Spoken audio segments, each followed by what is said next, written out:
Karis Garland is here in studio. Karis, good to have you with us. You are taking us to Argentina. Those midterm election results, huge win for the president and his reformist agenda. Yeah, his reformist agenda or his chainsaw austerity policies, however you want to put it. But even if Javier Milei's La Libertad Avanza party is still short of a majority, the president can protect his veto power, and he now has more room to push ahead with his program to slash state spending and deregulate the economy. Since he came to power in 2023, he's managed to cut budgets for education, pensions, health, infrastructure and subsidies, and lay off tens of thousands of public sector workers. Well, his government has also significantly reduced monthly inflation. The rate stood at 12.8% before the Libertarian was elected and peaked at 25.5% the month that he took office. In September, consumer prices rose to 2.1% compared to the previous month. But these measures that helped slow inflation came at the cost of faltering economic growth, consumption, and manufacturing, Sharon. And Karis, among those welcoming these results, US President Donald Trump. Yeah, Donald Trump, who appeared to condition a $40 billion support package for Argentina on a good showing for Milei in the vote. The package includes a $20 billion currency swap that is already signed and a proposed $20 billion debt investment facility. Financial aid from the US to Argentina has become crucial as the country faces a heavy schedule of bond payments for the next 3 years. The US Treasury has made several unorthodox interventions in the market in recent weeks, buying up pesos to help keep it afloat. On Monday, the Argentinian peso appreciated by nearly 10% against the dollar in early trading in Buenos Aires. Let's take a listen to Trump's reaction. I think right now we've made a lot of money based on that election because the bonds have gone up, their whole debt rating has gone up. You know, that election made a lot of money for the United States. Now, we're not in that for money per se, but if you look at the value of the bonds, the debts. Yeah. Moving on, Karis, the EU says it will meet with Chinese officials to talk about rare earth restrictions.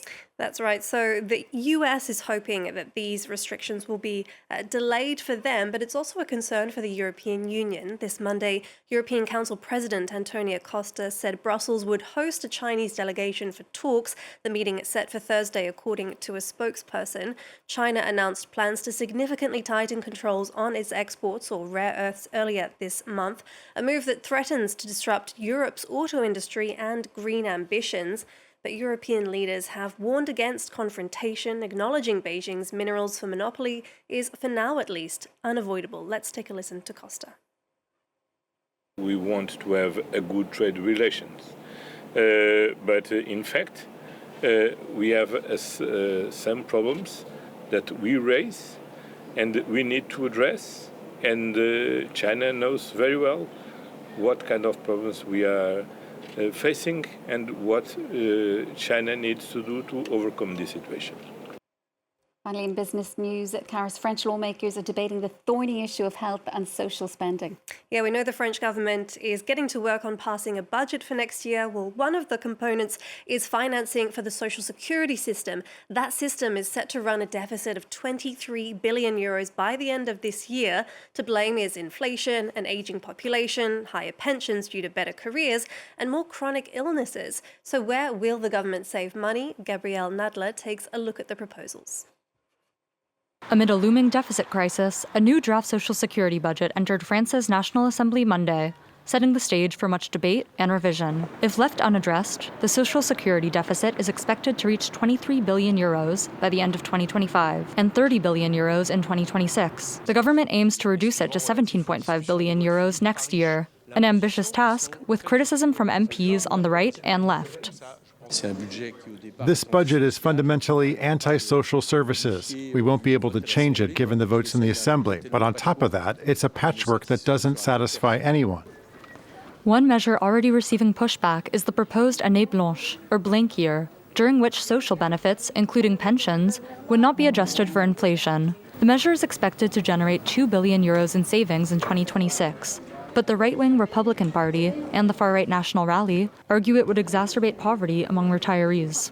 Parties on the left have tabled an amendment to remove the measure. Other controversial measures include expanding deductibles for medications and consultations and limiting the duration of initial sick leave.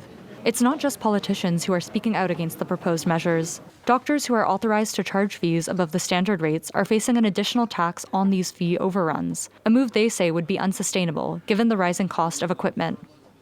Scanners and MRIs cost around €1 million, while ultrasounds cost between 30 and 50,000 euros. As you can see, these are very significant figures, and we have to replace this equipment. MPs will vote on the budget on November 12th. The final version of the budget is expected to be very different from the original draft. And we'll be keeping an eye on those debates in Parliament, of course, Sharon. Karis, thanks so much for that.